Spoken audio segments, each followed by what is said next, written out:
telah dikalahkan, kuasanya telah dihancurkan oleh darah Yesus. Haleluya, haleluya. Apa kabar Bapak Ibu Saudaraku? Sehat-sehat, dahsyat luar biasa. Haleluya.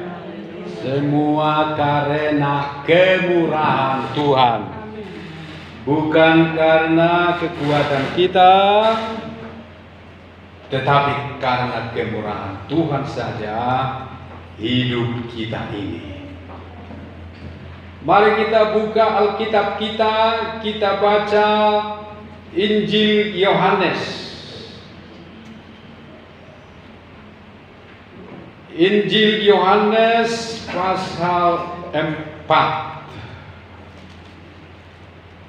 ayat 7 sampai 14. Kita baca bersama-sama, saya terlebih dahulu. Maka datanglah seorang perempuan Samaria hendak menimba air. Kata Yesus kepadanya, berilah aku minum.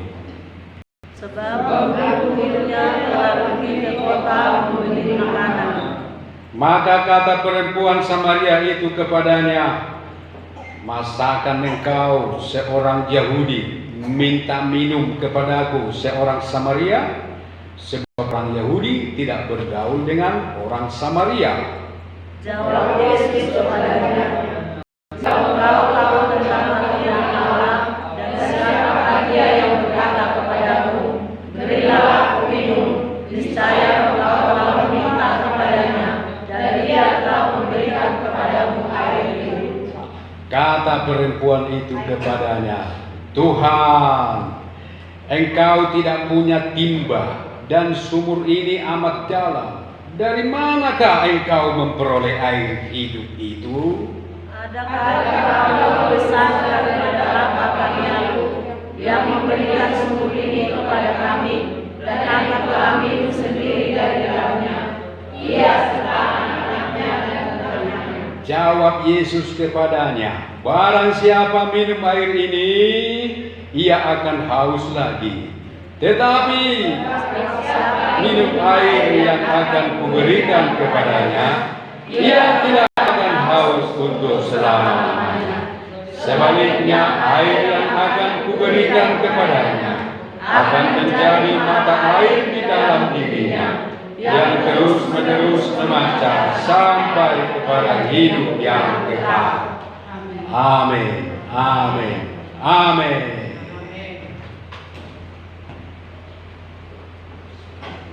Mungkin sudah semua kita mengetahui tentang kisah ini, percakapan Yesus dengan perempuan Samaria. Sudah semua pernah kita mendengar. Ada yang belum pernah mendengar? Yang belum pernah mendengar tolong angkat tangan. Yang belum pernah mendengar, yang belum tahu, yang belum pernah membaca. Anggun Simbolon sudah pernah kau baca ayat ini? Oh, sudah. Puji Tuhan. Biarpun dia dari seberang, tetapi sekarang sudah Kristen, tetapi sudah pernah membaca, mendengar tentang perempuan Samaria ini. Kita tahu bahwa perempuan ini adalah perempuan yang tidak beres di mata masyarakat. Perbuatannya, perjalanan hidupnya menjadi pergunjingan, bahan omongan semua orang. Sehingga itu membuat dia menjadi malu dan minder. Dia tidak berani terang-terangan menampakkan diri. Itulah sebabnya dia datang ke sumur pada jam 12. Ketika semua orang sedang makan, sedang istirahat, Itulah kesempatan bagi dia untuk datang ke sumur menimba air untuknya, untuk keperluan seisi rumahnya pada jam 12 ketika semua orang sedang istirahat makan. Bahkan murid-murid Yesus pun pada waktu itu sedang pergi membeli makanan ke kota. Jadi itu pas jam istirahat, orang tidak ada yang pergi ke sumur. Tetapi perempuan ini untuk menghindari banyak orang, dia pergi ke sumur pada jam 12. Karena apa? Karena hidupnya begitu jelek. Apa rupanya? Perbuatannya yang tidak terpuji. Dia ini memiliki teman laki-laki sampai 6 orang, ganti pasangan. Kalau kita katakan suaminya, enggak juga, enggak suaminya, enggak juga. Sampai 6 laki-laki teman hidupnya. Hal itu tidaklah baik dalam kehidupan umat Tuhan. Karena dia umat Tuhan juga, dia orang Israel, orang Samaria. Walaupun antara orang Israel dengan orang Samaria ada perbedaan. Mereka berbeda karena orang Samaria ini adalah belas terang, tidak lagi murni dari orang Yahudi, dari hasil dari kawin campur. Mereka orang Israel sudah menikah dengan bangsa-bangsa lain, orang-orang kafir di luar orang Israel, sehingga mereka dikucilkan dan mereka mengucilkan diri. Kira-kira begitulah perbedaannya. Jadi dia seorang hidup yang sangat buruk, yang penuh dengan dosa, yang dibenci oleh masyarakat, yang dihindari dan diejek, ya, diolok. Tetapi orang seperti ini didatangi Yesus, dicari Yesus. Yesus tahu bahwa di sana ada seorang perempuan yang hidupnya menuju kebinasaan. Maka Yesus pun sengaja pergi ke Samaria. Dalam perjalanannya melewati Samaria, dan tidak kebetulan, tetapi saya yakin ini adalah rencana Tuhan untuk bisa bertemu dengan perempuan ini. Tujuan Tuhan adalah untuk menyelamatkan dia. Dan kita sudah baca tadi bagaimana awal perjumpaan mereka. Dalam perjumpaan itu Yesus sedang berada di sumur, dan datanglah perempuan itu ke sana hendak menimba air.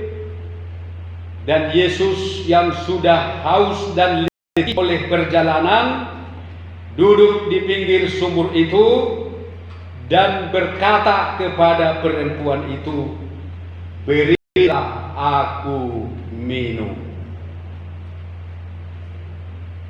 Berilah aku minum."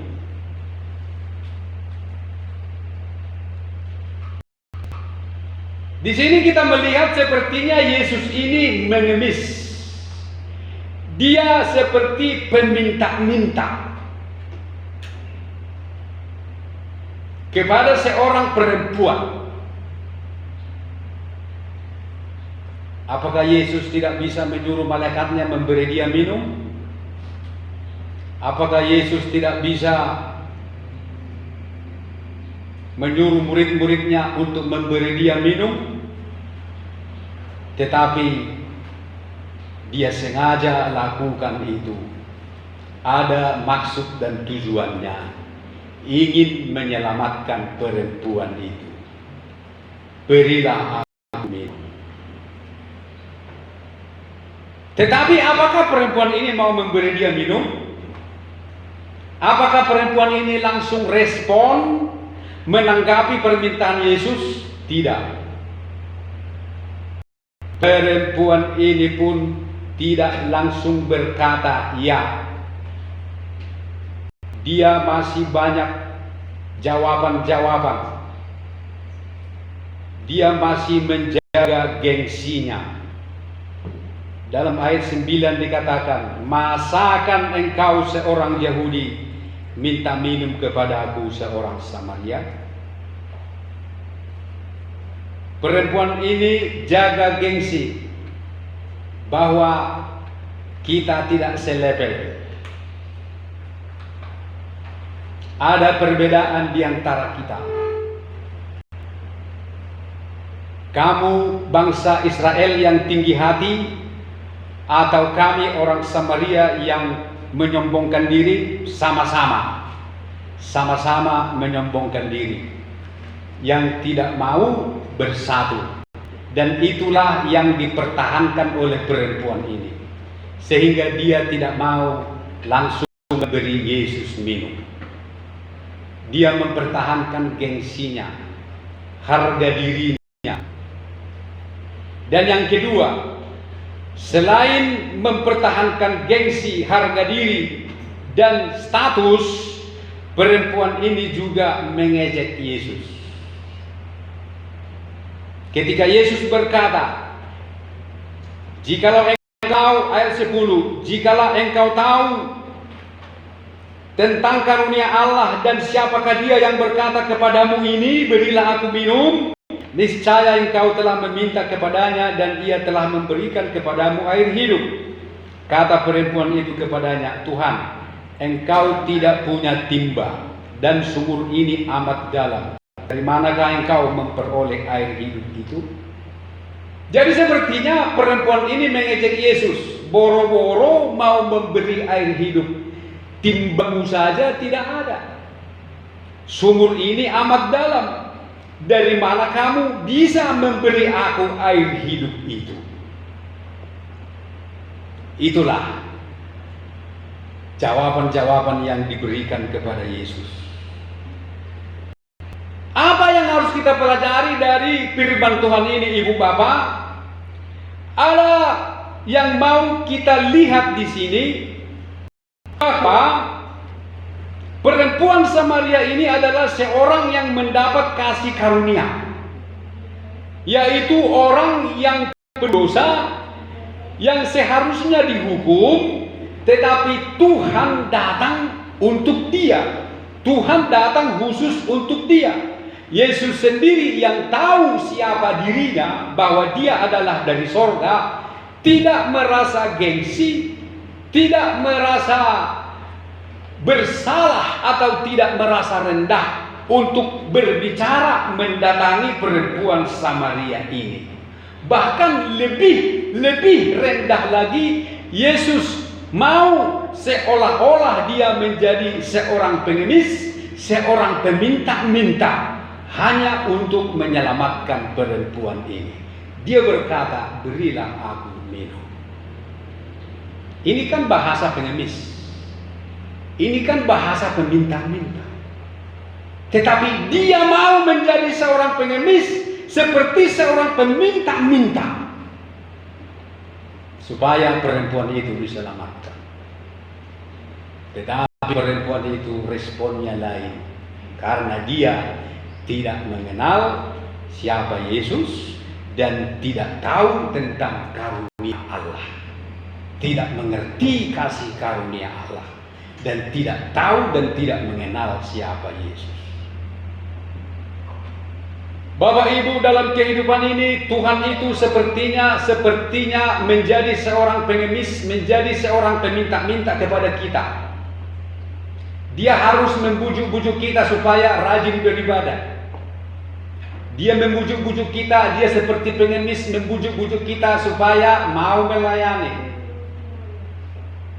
supaya mau ibadah kebaktian keluarga, supaya ikut ibadah doa, supaya ikut menjadi pemuda remaja. Dia meminta-minta dia.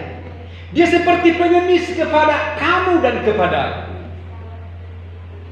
Dia bujuk-bujuk kita, ayolah, layanilah aku, kasihanlah kepada aku, rajinlah kamu beribadah, rajinlah kamu berdoa.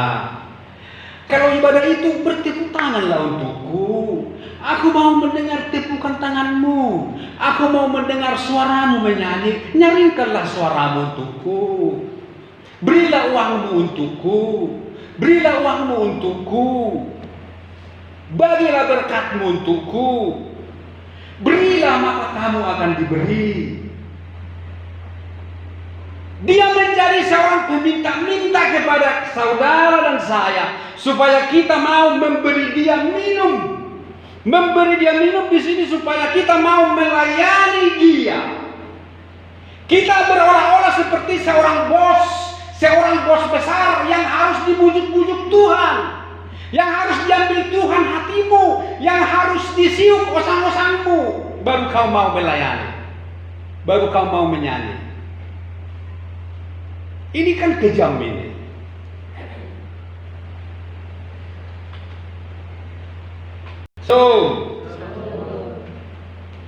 Kejam kalilah kita kalau kita biarkan Yesus menjadi seorang peminta-minta dan berkata, berilah aku minum. Berilah aku minum, aku sudah haus, sudah capek aku dalam perjalanan memberitakan kerajaan Bapakku. Berilah aku minum. Padahal kita orang berdosa. Kita sama seperti perempuan Samaria ini. Banyak dosa kita. Ada di antara kita yang tak punya dosa di sini, sehingga merasa tidak perlu penyelamatan, tidak perlu Yesus, tidak memerlukan pengorbanan Yesus. Adakah saudara di sini yang tidak memerlukan pengorbanan Yesus di kayu salib?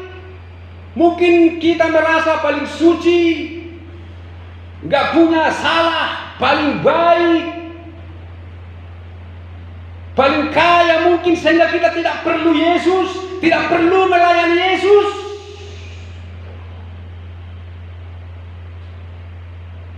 Nah, disinilah Yesus, dia merendahkan dirinya serendah-rendahnya, datang ke dalam dunia, mau mati untuk saudara dan saya.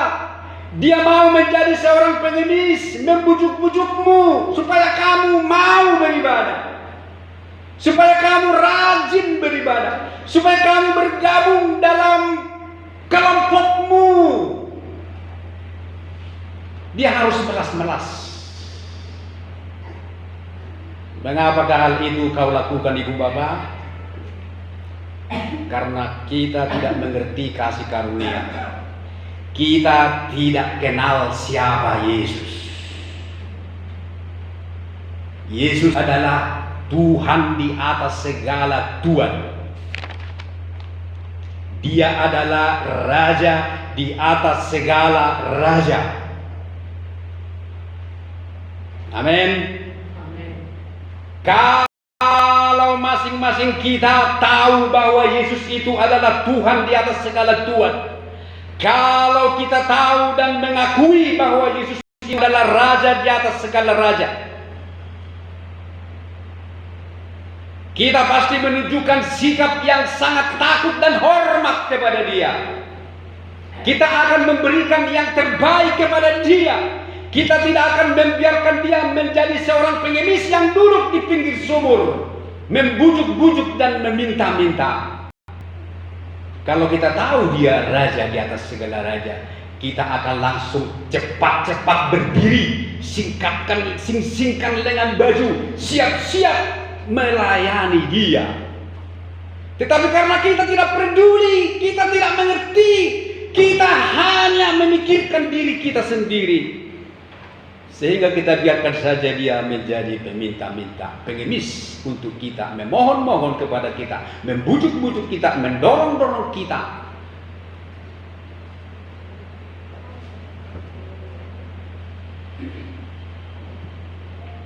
Padahal ibu bapak tahu apa maksud Yesus meminta dia sedikit air? Supaya tahu, kita baca ayat yang ke-13. Jawab Yesus kepadanya, barang siapa minum air ini, ia akan haus lagi. Tetapi barang siapa minum air yang akan kuberikan kepadanya, ia tidak akan haus untuk selama-lamanya. Sebaliknya, air yang akan kuberikan kepadanya akan menjadi mata air di dalam dirinya, yang terus-menerus memancar sampai kepada hidup yang kekal. Padahal Yesus mau memberikan kepada kita air hidup yang lebih besar. Dia hanya meminta seteguk air dari kita.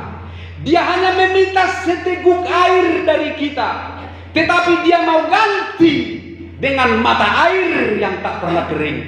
Dia mau gantikan secangkir air yang kita beri untuk Yesus menjadi sungai yang besar.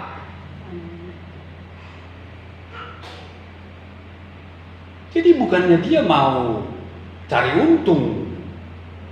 Yesus itu bukannya modus untuk mengenak-enakkan dirinya, dia minta air. Beri aku minum dong itu beri aku minum dong. Kerongkonganku udah haus, beri aku minum dong itu.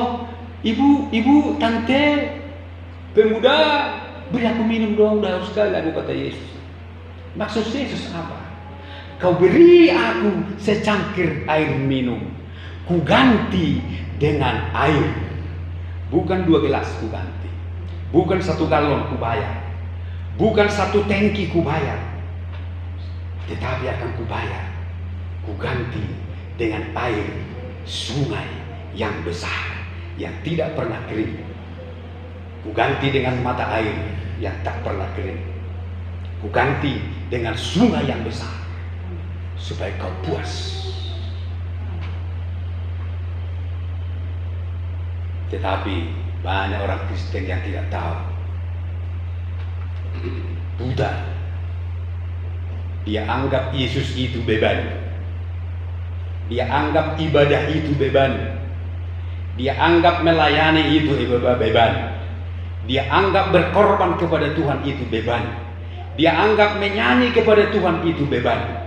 Dia anggap bertepuk tangan berdiri memuji Tuhan beban. Memalukan. Jaga gengsi, itu bukan beban. Dia mau memberikan kepadamu mata air berkat yang tak pernah kering. Haleluya. Haleluya. Dunia ini sudah membuat kita orang Kristen, membuat kita lupa Tuhan, sehingga kita mengukur segala sesuatu dengan apa yang kita lihat. Padahal iman adalah melihat yang tak kelihatan. Itulah yang membuat kita malas dan tidak mau lagi roh menyala-nyala melayani Tuhan. Harus hitung-hitungan, harus begini, dipikir-pikir begini, kalau begini, kalau begini nanti begini, kalau begini. Udahlah. Karena apa? Kita tidak tahu siapa Yesus. Yesus adalah Raja di atas segala raja. Saudara-saudara sekarang yang tidak menghargai Yesus sebagai Raja segala raja, nanti akan menyesal ketika Yesusku datang sebagai Raja di atas segala raja. Disitulah orang-orang akan banyak menyesal dan berkata, why? Mengapa tidak dari dulu aku melakukan firman ini? Kalau hari ini firman Tuhan sudah kita dengar, mari kita segera bertobat. Sebab jerih payah kita di dalam Tuhan tidak akan sia-sia. Memberi air kepada Yesus tidak sia-sia. Amin. Melayani Tuhan dalam persekutuanmu dengan Tuhan. Apa kata firman Tuhan? 1 Korintus 15 ayat 58, jerih payahmu tidak sia-sia. Hanya melayani Tuhan, jerih payah kita tidak akan sia-sia.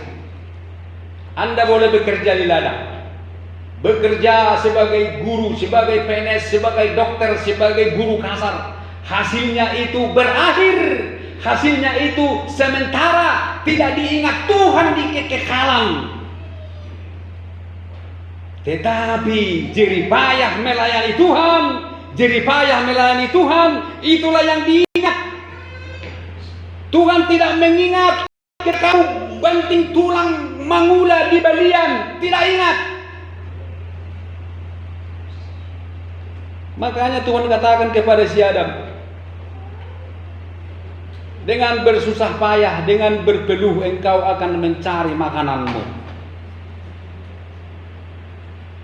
Berpeluh mencari makanannya, bersusah payah, tapi ujung-ujungnya semua itu akan sia-sia.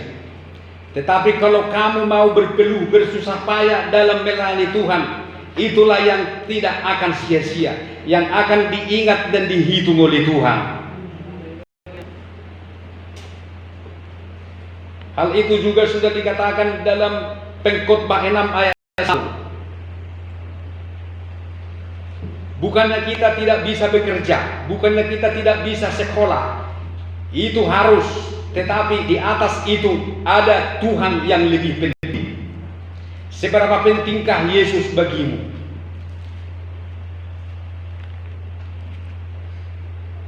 Pengkhotbah 6 ayat 1, ada suatu kemalangan yang telah kulihat di bawah matahari, yang sangat menekan manusia. Orang yang dikaruniai Allah kekayaan, harta benda dan kemuliaan, sehingga ia tak kekurangan suatu pun yang diingininya. Tetapi orang itu tidak dikaruniai kuasa oleh Allah untuk menikmatinya, melainkan orang lain yang menikmatinya. Inilah kesia-siaan dan penderitaan pahit. Jadi semua kekayaan, harta benda, kemuliaan yang kita capai dengan berjerih payah di dunia ini, semua itu akan berakhir dalam kesia-siaan. Manfaatnya sementara, manfaatnya hanya untuk di bumi. Tetapi dalam persekutuan dalam melayani Tuhan, itulah yang tidak sia-sia. Haleluya. Karena itu ibu bapak, jangan kita keraskan hati. Mungkin kita sekolah, kita kuliah, kita bekerja, tetapi seberapa banyak deretan titel kita, seberapa banyak deretan titel kita, pangkat kita, itu tidak akan bisa menyelamatkan kita dari murka Allah. Itu tidak akan diingat oleh Tuhan. Yang diingat oleh Tuhan dan ditanya oleh Tuhan, pelayananmu, apakah kamu melayani aku sama kau di bumi? Bukan titelmu, bukan di mana kau kuliah dulu, apakah kau kuliah di universitas bergengsi? Bukan itu yang ditanya Tuhan. Di mana kau bekerja? Sudah PNS eselon berapa kau? Apakah kau seorang pengusaha yang sukses? Berapakah ladangmu? Bukan itu yang ditanya Tuhan di sorga. Bukan itu yang ditanya Tuhan di pengadilannya, yang menjadi pertimbangan bagimu, yaitu bagi saudara dan saya yang sudah menerima Kristus. Sesudah kita menerima Kristus, ada juga tambahan yang Tuhan lihat dari kita selain Kristus itu. Tetapi apakah kita melayani Kristus anaknya itu? Itulah yang dicari Tuhan, itulah yang diperhitungkan oleh Tuhan. Apakah kita melayani Tuhan, melayani jiwa-jiwa, melayani pekerjaan Tuhan? Apakah kita mau berkorban untuk Tuhan?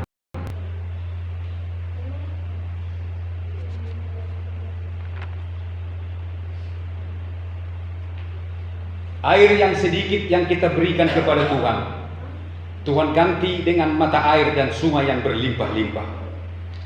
Napasmu yang kau pakai melayani Tuhan, Tuhan ganti dengan hidup yang kekal.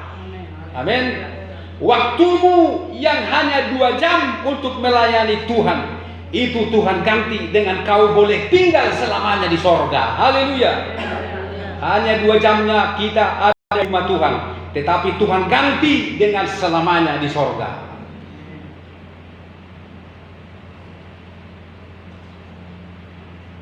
Tetapi ada orang Kristen di luar sana, kalau ibadah lewat 2 jam sudah marah dia. Lama kali pendeta itu khutbah, lama kali, sudah 3 jam katanya, padahal 1 jam pun belum ada.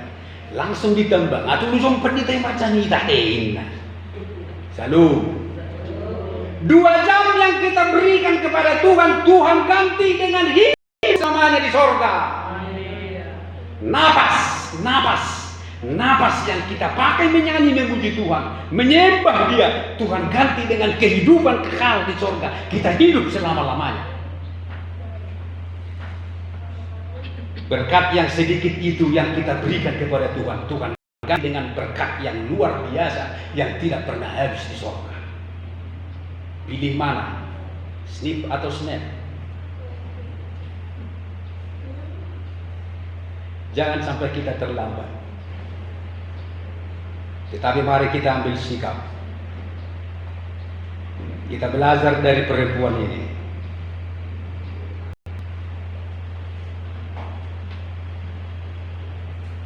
Perempuan ini tadinya dia tidak merespon, justru mempertahankan gengsinya, bahkan mengejek Tuhan dia.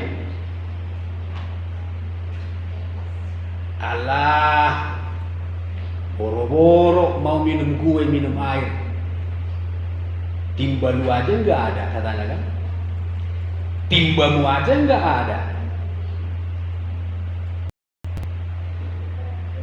Sumur ini dalam loh, jadi jangan macam-macam, jangan main-main.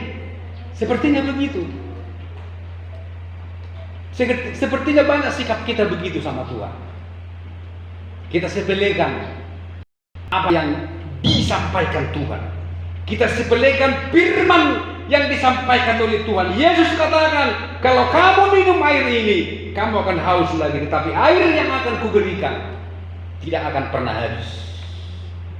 Lalu diejek, Allah, timba aja lu nggak ada, apalagi mau kasih saya minum. Jangan ada anak-anak Tuhan GPDI di jemaat ini yang seperti perempuan ini, yang menyepelekan firman Tuhan. Tetapi firman Tuhan harus kita yakini, harus kita amini, harus kita sambut baik, harus kita hargai. Haleluya, harus kita hormati. Maka ketika kita tahu menghormati firman Tuhan, Yesus akan memberikan kepada kita sumur yang tak pernah kering, bahkan menjadi sungai yang sangat besar yang akan membanjiri seluruh kehidupan kita dengan berkat rohani dan berkat jasmani. Bahkan berkat-berkat itu kita alirkan kepada orang lain, kepada di sekitar kita. Haleluya. Sebenarnya masih panjang, tapi karena kita perjamuan kudus, mari kita akhiri sampai di sini. Mari kita siapkan hati kita untuk menerima perjamuan kudus ini. Kita menyanyi, karena salibmu, aku hidup, karena salibmu ku menang. Betapa besar kasih Tuhan kepada kita. Kita tidak memberikan nyawa kepada Yesus, tetapi Yesus memberikan nyawanya untuk kita. Sedikit-sedikitnya kita berikan kepada Yesus, tetapi Dia bersedia menggantikan dengan banyak sekali. Nyawanya pun Dia serahkan untuk keselamatan kita. Karena salibmu ku menang, karena salibmu ku hidup. Terima kasih Yesus, besar kasih-Mu, besar pengorbananmu. Kami bersyukur Tuhan.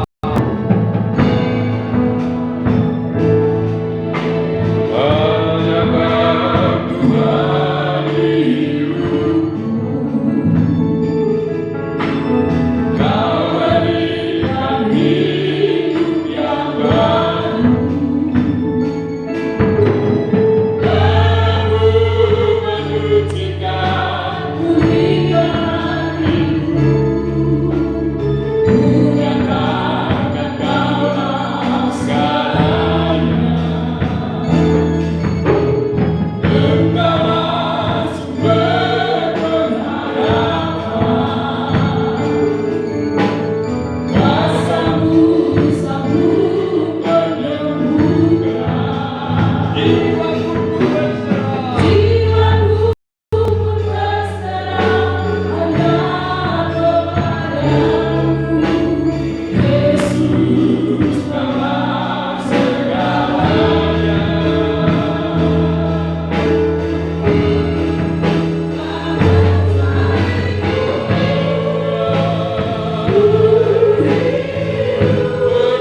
berkumpul di sini untuk memuji dan memuliakan nama-Mu dan telah mendengarkan firman-Mu.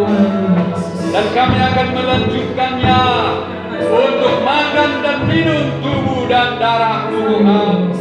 Tubuh dan darah-Mu yang telah menebus kami, tubuh dan darah-Mu yang telah menyembuhkan kami dan menyelamatkan kami Tuhan. Kami mau makan, kami mau minum semua ini Tuhan, karena ini adalah perintah-Mu, ini adalah peringatan kepadamu.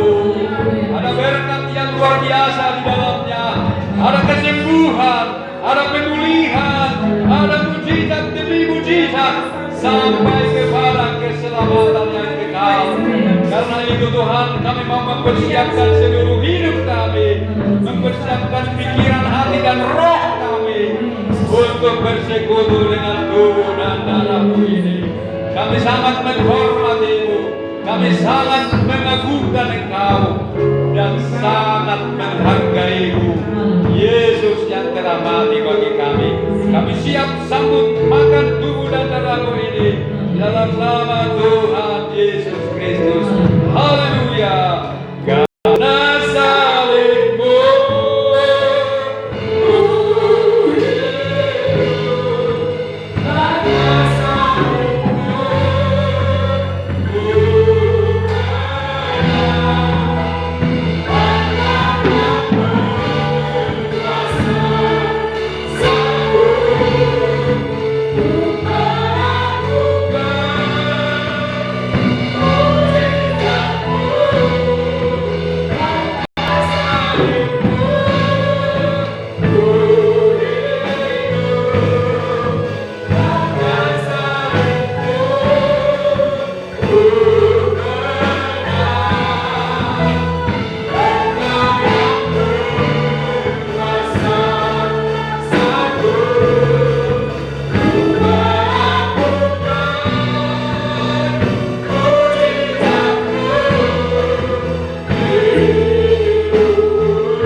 Mari kita angkat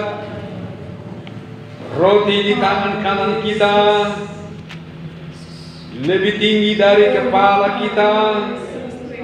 Kita ingat kepada Yesus yang sangat baik, mati menyelamatkan kita semua. Hargailah itu Bapak Ibu. Itu bukanlah cerita bohong, itu bukanlah cerita dongeng. Itu akan benar-benar terjadi. Dia akan segera menyatakan dirinya. Sebab apa yang telah kuteruskan kepadamu telah kuterima dari Tuhan, yaitu bahwa Tuhan Yesus pada malam waktu ia diserahkan mengambil roti, dan sesudah itu ia mengucap syukur atasnya. Ia memecah-mecahkannya dan berkata, inilah tubuhku yang diserahkan bagi kamu. Berbuatlah ini menjadi peringatan akan aku. Saudara percaya kepada tubuh Yesus? Mari kita makan dalam nama Tuhan Yesus Kristus.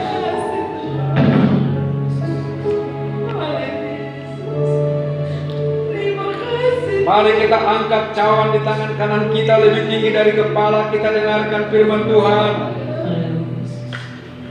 Demikian juga ia mengambil cawan sesudah makan, lalu berkata, cawan ini adalah perjanjian baru yang dimeteraikan oleh darahku.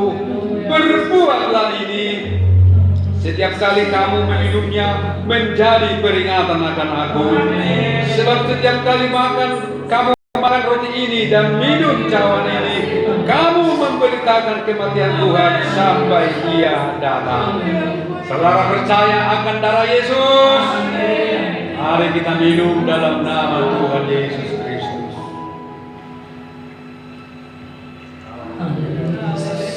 Mari kita bersyukur untuk pengorbanannya yang begitu besar dan mulia, untuk pengorbanannya yang begitu hebat. Dia menanggung penderitaan yang